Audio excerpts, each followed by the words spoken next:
Vous êtes sur RTL. RTL Matin. La France Qui se lève tôt. Et on a quelqu'un, Marina, aujourd'hui, je dirais d'adéquate, puisque nous parlons de Louis de Funès, donc de théâtre, de cinéma. Et je pense que nous avons... nous avons une actrice comédienne qui s'est levée tôt pour nous parler. Oh là là. Oh là là là là. Une actrice qui se lève tôt, hein. C'est pas souvent. Bonjour Nathalie Boileau. Oui, bonjour. Vous allez bien ? Oui, très très bien. Et vous-même, le réveil n'a pas été trop difficile ? C'est plutôt que la nuit était très courte. Bah oui. Vous avez joué hier soir ? Non, j'ai répété. Mais c'est vrai que le fait que je savais que j'allais vous rencontrer, ça m'a... je vous admire parce que vous vous levez tous les matins très tôt.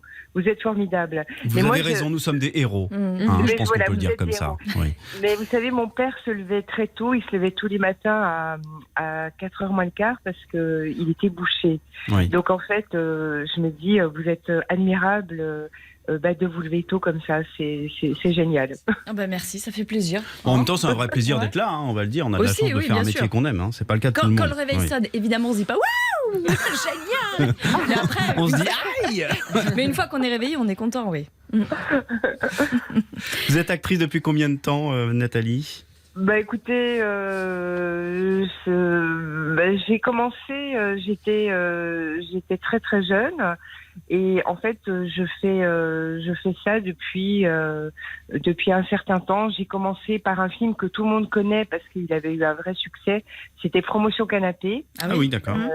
Où je me faisais violer par Martin Lamotte. Sympa. Et donc, et donc vous voyez, je m'en étrangle. Oui. Et donc, j'ai enchaîné après avec des pièces au théâtre, théâtre privé, théâtre subventionné. J'ai joué au Festival d'Avignon In. Et en fait, j'ai eu beaucoup de chance parce que j'ai travaillé essentiellement avec des gens très connus. Et je me suis baladée entre théâtre, cinéma, télévision, France Culture, France Inter. Et c'est inouï, mais en fait, c'est un métier de rencontre.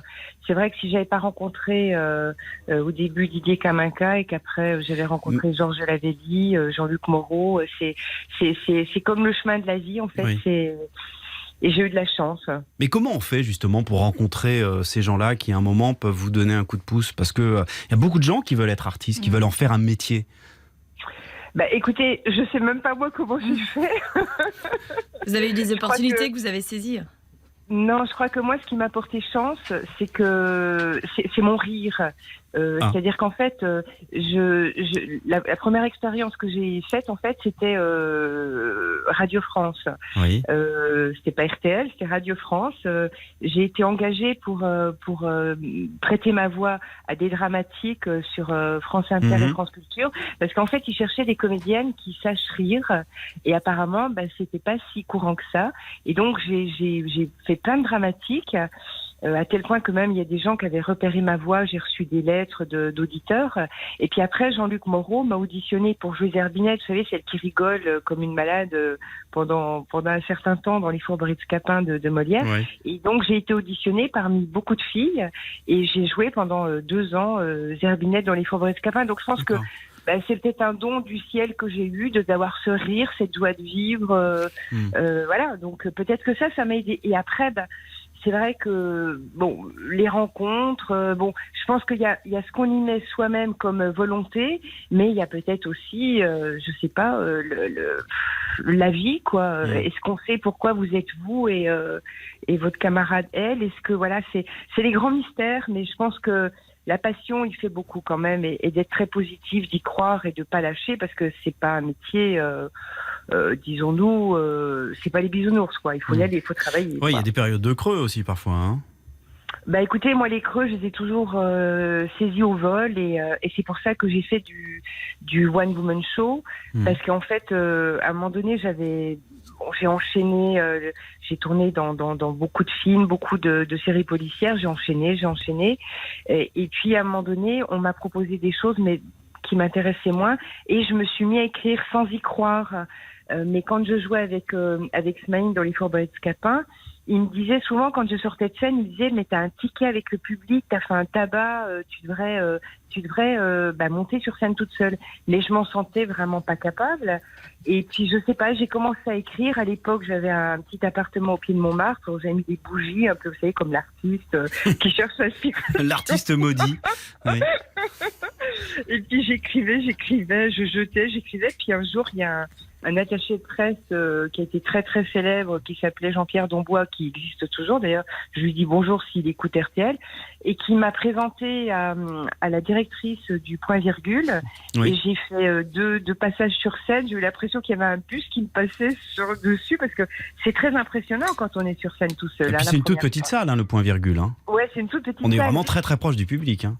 Tout à fait. Moi, vous les avez presque sous le, ils sont sous vos genoux, quoi, pratiquement. Oui. Et puis, ça a été miraculeux. Ça s'est enchaîné. J'ai tout de suite eu des dates en province. Donc, je sais pas. Je pense que c'est vrai que je suis passionnée. J'aime la vie. J'y crois. J'aime les gens. Peut-être que ça m'a aidée. Mais je pense qu'en fait, il y a pas de recette, quoi. Je crois que surtout, il faut croire en soi. Il faut pas avoir peur, justement, des moments comme vous dites, où des fois il y a des creux, mais tout le monde en a, mais la passion, je pense que, et puis les bonnes rencontres au bon moment, voilà. Et en ce moment, vous faites un spectacle, vous jouez ou pas ? Oui, je fais mon deuxième one-woman show qui s'intitule Nathalie Boileau donne tout, sauf la recette. Le premier que j'ai joué plus de 800 fois, c'était La Lionne de Belfort. Et j'ai eu envie de faire quelque chose de complètement différent, parce que La Lionne de Belfort, ça avait vraiment très bien marché. Mais on m'appelait plus Nathalie Boileau, on m'appelait La Lionne. On disait la Lionne. Donc ça m'énervait un peu, quoi, parce que voilà, je m'appelle Nathalie Boileau. Donc en fait, j'ai décidé de partir sur quelque chose de complètement différent. Et là, j'ai choisi de parler de la femme du XXIe siècle, femme féministe qui aime les hommes. Et ça, c'est très important. Et en bousculant... Mais ça va plaire à Guillemette, hein. C'est un thème cher à son cœur. Voilà, c'est ça, mais c'est pour ça que... Les hommes ou le féminisme ? Le féminisme. Mais le féminisme. Les hommes aussi. Les hommes, voilà. Moi, je suis une femme qui aime les hommes. Et en fait, en bousculant les codes du politiquement correct, j'interroge la place de la femme. Et les hommes adorent. Et vous jouez où, alors ? Alors là, je joue au Théâtre du Marais. Tout le monde connaît ce théâtre. Il se trouve 37 rue Volta, dans le 3e à Paris, donc dans le Marais. Et c'est à quelle heure ? Alors là, je joue donc le 1er février à 19h30. Ensuite, je pars en tournée. Je vais être du côté de Chartres, à Bonneval. Je vais être... j'ai toute une série de dates. Je suis encore le 13 mars 2023 à 21h au Théâtre du Marais.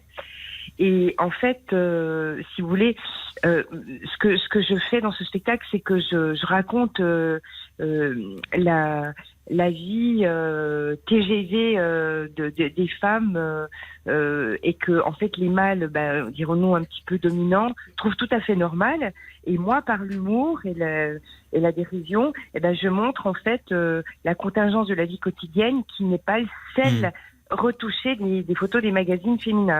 Et, non, ça c'est sûr. Il y a même quelqu'un qui a dit mieux vaut la voir sur scène que la voir à la maison. D'accord. Bon, je sais pas ce que ça veut dire. On peut aller vous voir sur scène, et vous avez donc répété hier soir et vous avez pris le temps de nous parler ce matin très tôt. Donc merci beaucoup à vous. Vous connaissez la tradition dans l'émission, on demande si les gens ont une chanson, un morceau de musique préféré. Ça donne en général une bonne idée de la personne. Alors, écoutez, j'adore la musique, je vis avec la musique, mais j'ai choisi pour votre émission Janis Joplin, parce que pour moi, elle incarne la liberté de la femme, et par rapport à ce que je raconte dans mon nouveau spectacle. Et en plus, c'était j'ai vu un documentaire sur Arte il y a pas longtemps, ça m'a bouleversée, j'en pleurais.